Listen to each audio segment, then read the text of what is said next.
Ganda ng view. Ganda ng ano, sky, no clouds. Di mainit. Pero later, 80s na degrees. I don't know right now what the temperature right now. We're here in the front of the hospital. Dito kami sa hospital, guys. Naglakad kami. Tapos pauwi ng bahay. Kung magsakay kami ng bus, nasira naman sakyan itong isa. Kasi hindi naman inalagaan. Namatay. Natambay. Din. Ayun. Ito ang gusto ko, maglakad para ma-exercise ba. Ito, dami itong mga, ito sa mga ano to, sasakyan ng mga, yung mga na-admit dyan. Tapos doon sa, napaka-close sa hospital, ano yan, yung mga sakyan ng doktor, mga worker there. Yan. Ito pa sa yung ano dito, mga matanda, yung building dyan, mga matatanda na, ano na, hindi na makagalaw ba, naka-survive yan sa hospital. Tapos hindi na sila, dyan na sila para bang magano sila. Yung tawag yun ay nako, na wala na sa isip ko. Yung ano ba yun, yung matanda ba na hindi na makagalaw, yung magpaalim sa kanilang sakit hanggang ma-okay. Pero pag hindi na kaya, yun na lang sila, dyan na lang.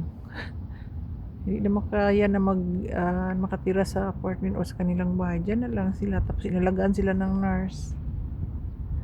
Ito naman yun, mga surgeon sa surgery center. Dyan ang ano din, yung sa heart, yung operating, dyan din yung may sakit sa heart.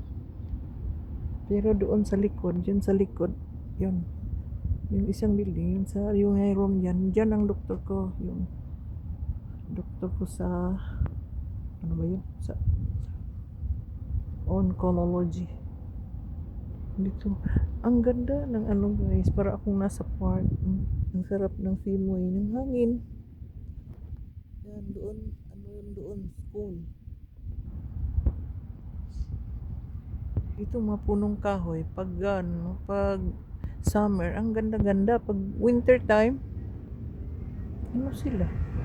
Wala ng dahon. Namatay. Napakalinis. Napakalinis guys. Wala kang makita ng mga mga tay-tay dyan, mga cook. Sa mga gilid-gilid. Ang ganda tingnan yung daanan dito, napaka-clean.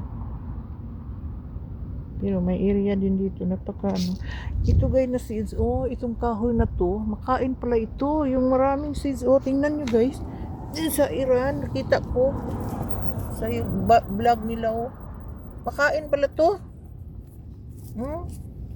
Niluluto nila. Nuts pala ito. See? Ito, kakain pala ito. Kaya ako. Tapos ano naman, baka iniihihan to. See, look at the seeds. Yung ilalim, ang laki naman ng nuts. Tingnan mo. Pinapakita ko sa asawa ko. Dito sa ilalim. Yan. Yun ang nakita ko sa mga vlogger, yung taga-Iran. Kinakain nila. Tapos kinakain din ng mga yung mga goat nila, kasi yung nila doon, wala silang baboy. Yun, mga lang nila, yung mga daming mga punong kahoy, ganito lang, hindi sobrang mataas. Tingnan nyo guys. Pero ang dami pala nilang mga walnuts, yung iba pang mga nuts. Grabe, ang dami, Tingnan nyo guys, ipalapit ko ha, yung sa puno. Ano ba yun? Tingnan mo. Tingnan nyo, ang daming seeds. Yung naglalinis dito. Yan lang, parang fertilizer sa lupa.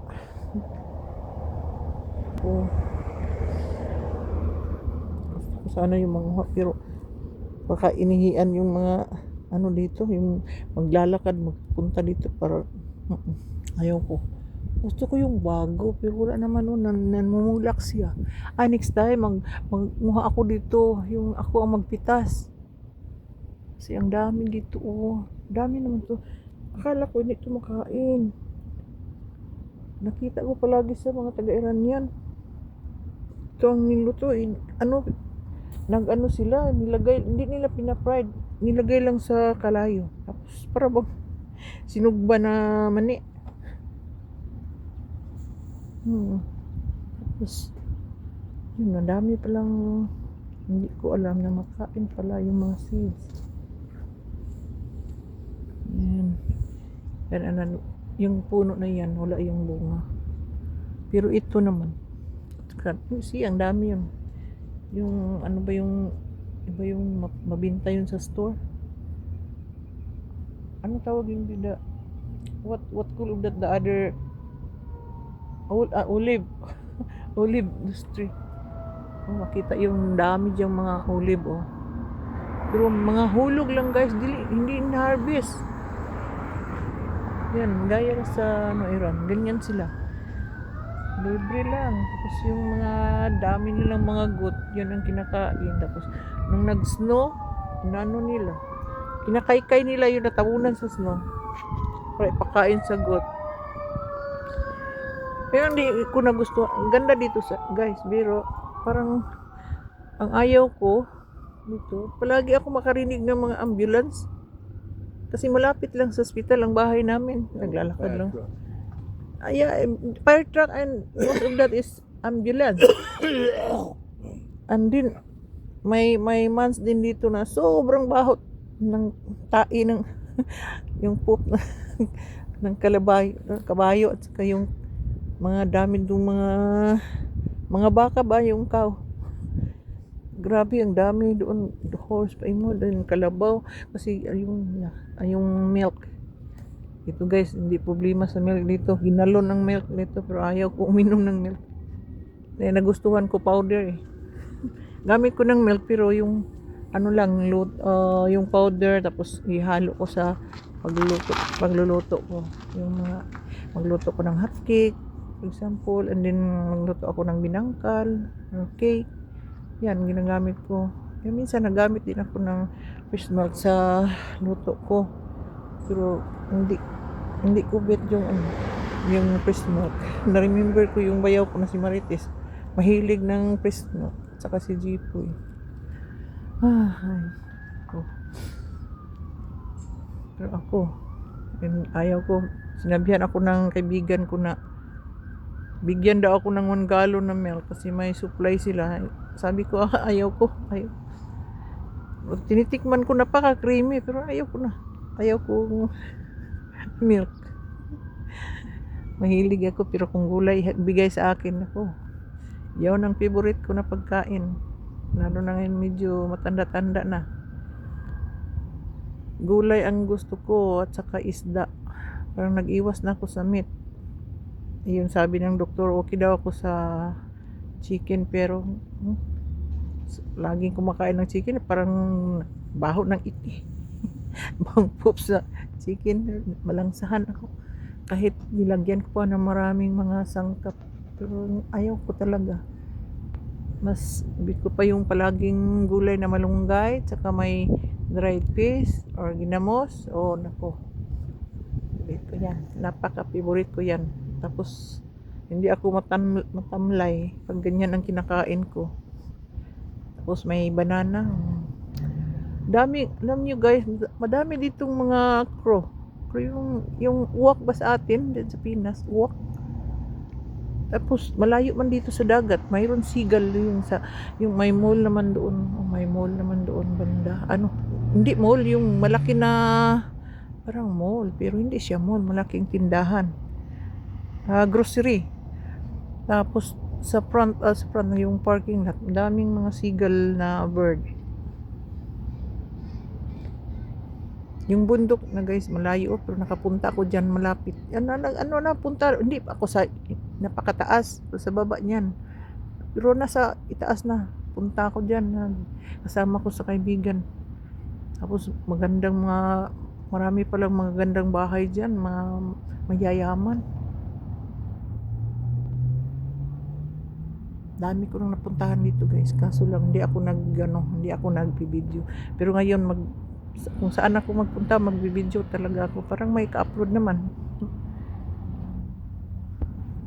Yan, mga July siguro or punta kami manguha kami ng isda guys. Yung ano ba yun, basta makita nyo yun. Pupulutin lang namin sa sa beach.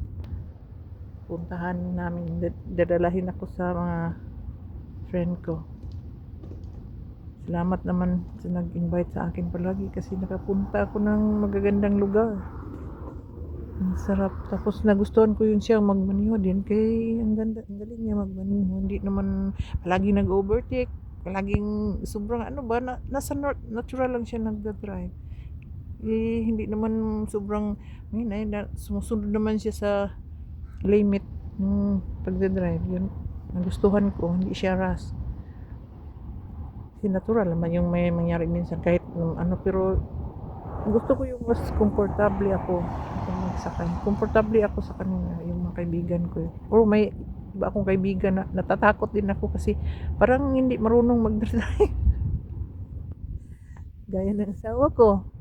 Sobrang ano ko, parang naiwan ang ano ko, yung yung tinai ko sa ano pag magtakbo ito, magmaniho ng sasakyan. Takot ako, wala ko saling eh. Mas mabuti pa magbaklay na lang ako, maglalakad na lang kaysa magsakay ako. Pero hindi ako marunong magmaniho ng sasakyan. Gusto sana mag-practice pero daming mga loko-loko dito mga nagmaniho. Takot ako. Iwan ko anxiety kasi ako. Dahil sa mga daming nangyayari. Sarap ng simoy. Kung dito lang kayo kasama ko, naku, ang sarap ng simoy. Hangin. Ang ganda talaga dito. Taas na itong ano ko. 12 minutes na. Yung napakataas yung ano, yung dito sa video. Hindi mataas pero sa personal, grabe ang taas na yung punong kahoy. Ano ba yung kahoy na yan? Pine tree. Sobrang taas. Nakakatakot yan pag matumba ba yung bagsak siya pag mahangin. Kasi pag daghangin dito guys, grabe mga putol, yung mga kahoy matumba parang bang typhoon sa atin. Pero itong maliliit, may matumba din pero palagi itong pinupunin nila. Every year.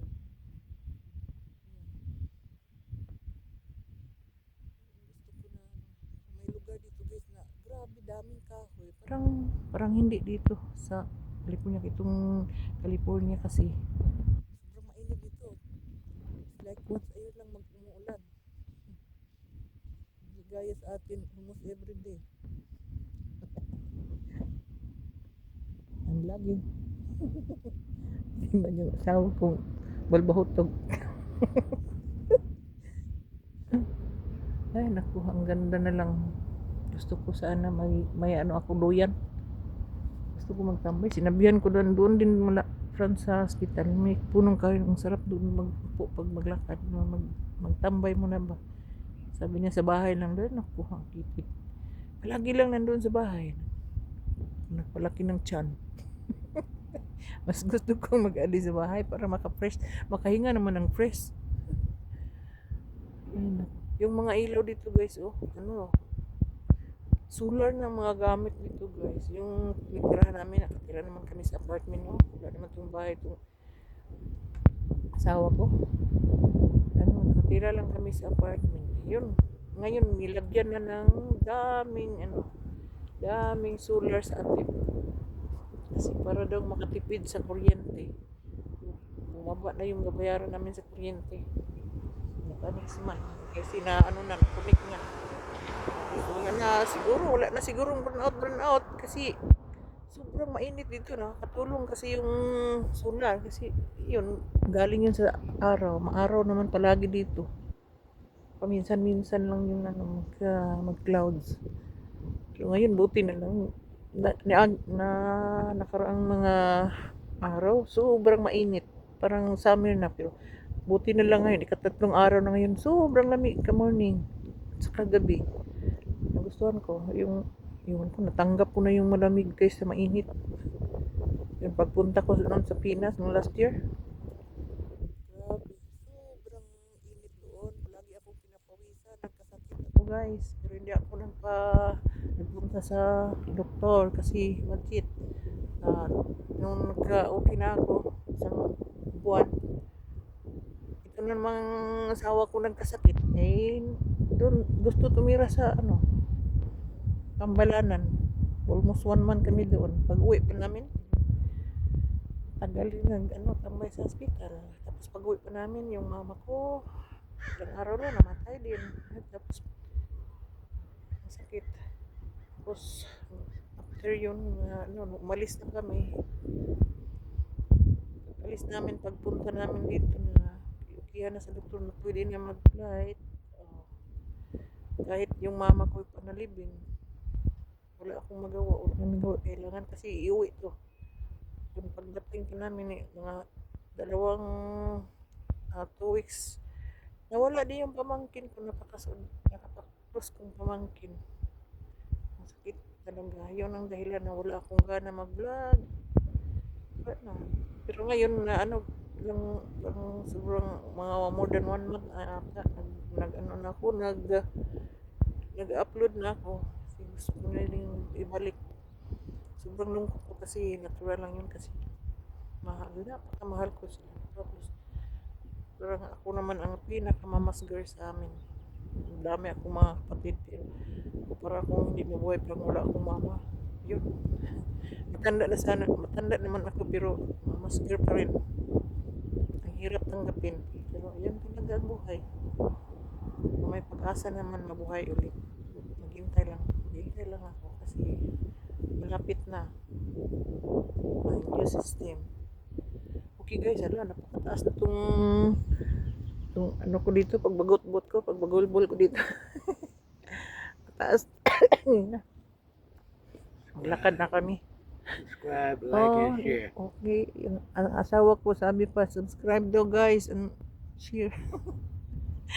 Like. Kung like daw, then kung gusto niyo makita yung mukha ko, marami naman akong makita. May mukha naman ako diyan. Hindi ako palagi nagpakita sa mukha, guys. Pasensya na guys, pero may kung gusto niyo makita yung mukha ko, mayroon naman akong mga vlog na makita ko. Pero yung makita naman picture ko, may vlog din ako na yung mga video ko, mayroon namang nakasakay ako sa boat. Na ba yun? Siyang kayak. Nagpunta kami sa Big Bear. Sige guys, bye guys. Thank you for watching. See you in the next upload. Bye.